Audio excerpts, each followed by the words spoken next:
Hey everyone, it's TC, your guiding chariot. Welcome to your daily reading. This is going to be for April 17th, Wednesday. Going to be a pretty simple day. We really only have two aspects to talk about. First one, the moon is in a trine to Mars. Great aspect. This usually gives us a little more energy, gives us a little more assertiveness.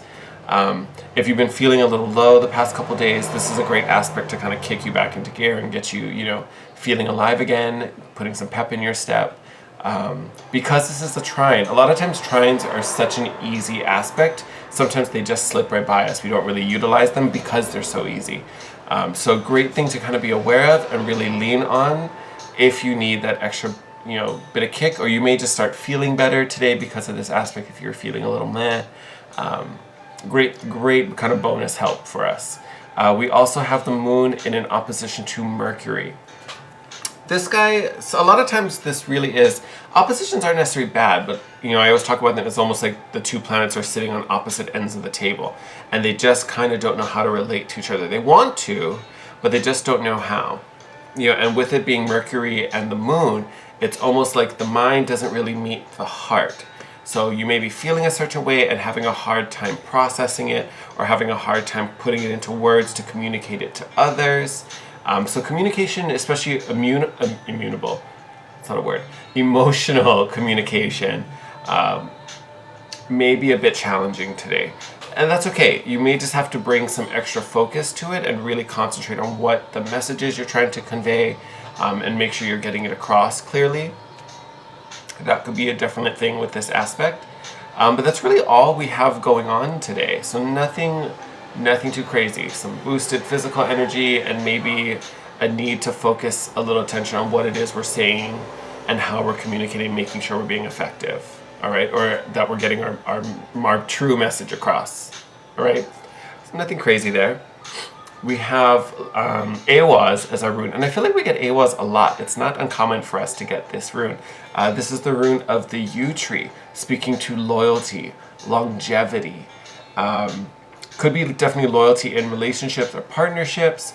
I think the biggest thing that I'm getting for this rune for us today is really about new beginnings. It's kind of like the death card in the tarot deck, where one cycle is ending or completed and a new one is about to begin. So it's new beginnings due to endings. Something that has to do, that this card talks about a lot, this rune talks about, is that these new beginnings can't truly begin until the ending has happened. The old way has to be dead and gone before the new way can begin. I think for most of us, especially considering what a lot of the signs I've been going through as I've been doing the sign readings, I think for most of us the ending has already happened. I think what's preventing the new beginning to start is that we're still kind of closing out the ending. Like the actual death has happened, but for some of us, there may be still one more nail we need to put in the coffin before it's dead and buried. That's kind of, we're at that point. And it's sometimes that's the hardest point to be, because you can kind of feel the newness getting ready to start. You can feel it coming. You're like, oh my God, why don't you get here already? And it's because you need to bury the dead body first. Get rid of that before I come in. It's kind of that energy. So I feel like a lot of us, are getting that kind of last push to really close out some things. And even if you think about our aspects, you could be getting this boost from Mars to give you that last little boost of energy to get things sorted or close the deal. And you may also be hesitant about communicating and talking about it with the opposition, trying to get your point across and really put your feelings into what you're saying. So those aspects kind of play with that idea, kind of seamlessly. So I think most of us, if not all of us, are kind of going through that kind of transitional period, very, very death card as the one dies and decays and serves as ground for the new to thrive and come forth, right? So something to think about, something to kind of keep in mind as we kind of go through today, if it makes sense. See, that's what I get for filming all these videos in a row, and now I'm gonna blah, blah, blah, blah, blah. Let me get a little water, hold on. Excuse me, thank you. All right, let me tilt this camera down so we can pull some cards together. All right. So I have our Oracle of Mystical Moments out. to give us a little higher perspective of what's going on for us. Alright, oh. Well, that one didn't waste any time. Let's see if we can get...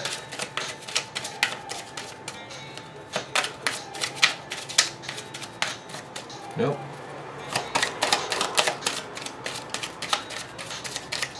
Okay, no, maybe that's all we're getting. We're just gonna go with Bloom. All right, so Bloom card. Hi, Leo. Kitty race going on. All right, so Bloom card.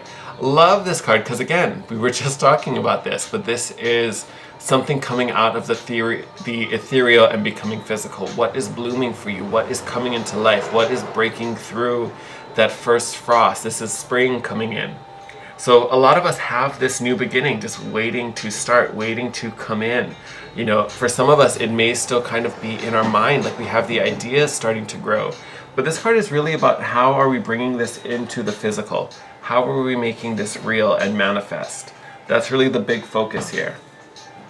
So I want that to be kind of top of mind today as you guys go throughout your day or throughout your, normal routines and little rituals. What is coming into reality? What is this idea that has taken root and is starting to grow and blossom? It's going to be a very big topic. I almost want to say, and also how are we aligning to it? It's one thing to say, oh my God, I want to own a yacht, I want to own a yacht, I want to own a yacht. But it's another thing if you don't know how to sail. You're like, what's the good of owning a yacht? So it's like, how are my actions lining up? Have I started taking sailing lessons? Have I spoken to someone on what this means? Have I connected with the people to, so I can rent space at the harbor for my yacht? Like all these kind of things. Like, and that's just the example I'm pulling out. This is whatever. But, that's kind of, I feel like that's kind of where our head is. What are we doing to make sure this new growth has an easy transition in? All right? All right, Spirit, what do we need to know for... Okay, we're not taking those. I kind of want to take that guy. He was like sticking up in the deck. Okay, no. I'm going to read them backwards if I start doing that.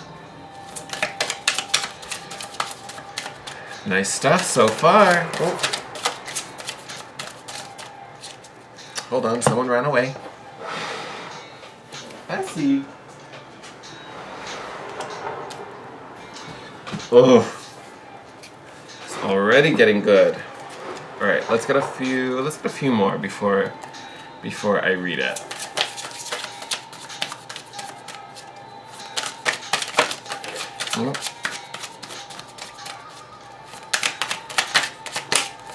Yep.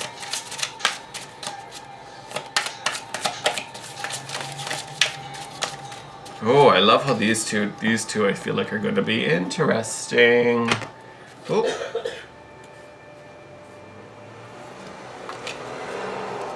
Interesting situation going on there. All right. So, excuse me. I'm going to leave these two face down until we're ready. So, let's start. So, feeling a little anxious. We got the 9 of Swords here. Oh, BT Dubs, this is a new deck. My friend just gave this to me. Aren't they so cute? This is the Happy Tarot. Isn't it cute? So cute. Starting off with the 9 of Swords. Sorry, I got so excited. So 9 of Swords. We're definitely feeling a certain way. We're definitely in our feels about something. Feeling anxious. I almost feel a lot of this has to do with us, or the few of us who really have been working on manifesting something quite significant. And I say significant, not that it's necessarily like this big, huge thing, but it's significant and has a lot of value for us. Like this is something that has a lot of meaning personally. And I think the fact that maybe we're not seeing it or we're not, feeling it, but it's not here, like that's where this anxiety, this worry, this fear, like is it going to happen? I think that's really where this reading is starting off. And I say that because look at what's on your mind.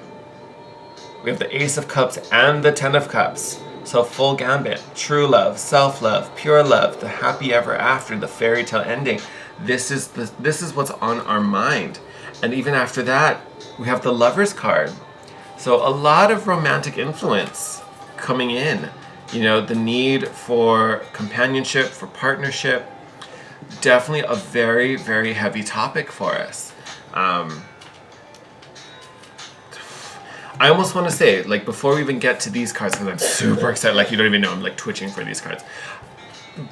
One thing that I want to throw out there, because these cards may not actually say, hey, you're going to meet him or her tomorrow. The thing is with this, because this is, honestly, I think this reading is going to be specifically for my singles out there who have been looking for their, you know, partner, this big love that they've been waiting for. I don't want to tell you that this is happening tomorrow, but the fact that we're getting the ace, we're getting the 10, followed by the lovers, this is major arcana. To me, this is really the confirmation, again, yes, it's coming. Because again, you can't change these, you know, divine energies. You can't change the majors. You can shift the minors if you want to. Like if, you know, I'm sure you don't want to switch the ace and the 10 of cups. But to me, this is, again, confirmation that this is coming. This is going to happen. We're working out some details. So if this is really relating to you and this is what this anxiety, if this is where this Nine of Swords is living, please rest assured and get yourself out of this energy. Even if this isn't here today in this very moment, it is yours. It truly is. And part of attracting this into your life is having it anyway. Having your cup of self-love full and overflowing so that someone brings in a matching cup to offer. So this isn't about being single and lonely and depressed until you find your man. Like, you need to be, you know, a wonderful, happy, loving life individual, you know, before you, because you're always going to attract what matches you. So if you're like, woe is me, ho hum, I'm single, that's what you're going to bring in. And I know that's not what you want to bring in based on these cards. All right, so we have the Knight of Swords in reverse. This is a very slow moving energy. Normally, this guy, lickety split, he'd be here in 2 seconds. Actually, he'd be here before I even finished the sentence. So the fact that this is coming up in reverse tells me that you've been waiting for a while. Which I get, that's no fun. I would totally be storming and brewing all over that too. Look at that. 10 of Pentacles, you got 2 10s, 2 happy, wonderful, positive 10s. You know, I'm not even going to say that this has to do with money. It totally could. Could be with this person's finances. Maybe who's coming in is going to be quite a baller. Maybe they need financial security before they're ready to commit to someone. To me, this is coming through as even more confirmation that even though, yes, you're waiting, because again, slow-moving energy, this guy. But it is worth the wait, because look at all the abundance that is coming right behind him. Worth the wait. So I'm sorry that this reading is kind of like, well, you get to do more waiting. Isn't that fun? You know, like, sorry, but you do. But if, for those of you this is resonating with, and this is your energy, this is part of the reason why we're waiting. This buys you time to resolve this. Like, this energy is never going to properly accept, you know, the Ace and the 10 of Cups. This worry and anxiety. You need to be in possession of your own Ace of Cups before this counterpart comes in. So if you're not feeling this way, great. That's going to bump this up even sooner. If you are feeling this way, as I suspect some of you are, this is your chance to really find that inner kind of love and inner appreciation for yourself. Even bottom of the deck right now is the Death card. So transformation, shifting, changing. We literally talked about that with Awaz. We have this, oh sorry, you can't even see it. We have the Four of Swords underneath that, and then the Sun underneath that. So lots of positive energies. But this is really a time of pause and of rest so that you can power up with this Sun card. But there is a great internal shift that's happening for those of you this is resonating with. And you kind of need to be alone for this to be effective and for this to reach its full potential. That is why this is happening. So if you are feeling a certain way, like, you know, what this card is depicting, try your best to really open yourself up and let this fear and anxiety go. Know that you are loved, know that you are loved, and believe that this energy is yours. Because again, You know, you can't change when you get majors. Majors are universal energies. This cannot be changed. These can be changed. So we can make this energy move faster, but we just need to be in the right headspace. This headspace is never going to attract a fast-moving knight. That is going to slow him down. All right? So this we can affect. This we cannot. So I guarantee you there is someone out there for you. This isn't going to change. How soon we get him here is going to be based on how soon we can align with that energy. And again, Ace of Cups, 10 of Cups, 10 of Pentacles. This is going to be a beautiful, beautiful connection. Full of love, full of abundance, full of happiness. Going to be a great thing. And if this is the same path for you, this is what's coming into bloom. And again, I talked about it earlier, are our thoughts aligning with our actions? If our thoughts are about this wonderful, happy romance, our actions can't be based out of fear and anxiety and worry. All right? So there's a disconnect there, and we need to bring those closer together. All right, my lovelies, I'm going to wrap up this reading here. Sending you all my love. You guys are amazing, amazing, amazing. For those of you who watch my dailies, I am posting the mid-month readings for April. The next 6 are probably uploading as this is uploading, so maybe before or after somehow, but they're probably up now, so you can check out all of those. If you're not already, please subscribe. I do have the May prediction videos coming up next week, so stay tuned for those. Definitely hit the notification bell. With that said, I'm going to send you guys on your way. Love you always. Thank you for joining me. Thank you for watching this video. Thank you as always for the comments, the likes, the subscriptions. You guys are amazing. And thank you for all the connection. You guys are beautiful. If you have anything to share with me, questions, comments, anything, leave them in the comment section below. You can DM me on Instagram at The Guiding Chariot. If you want to book a personal session with me, you can do so. All that info will be in the description box. Sending you guys all my love. Take care, and I will see you tomorrow. Bye.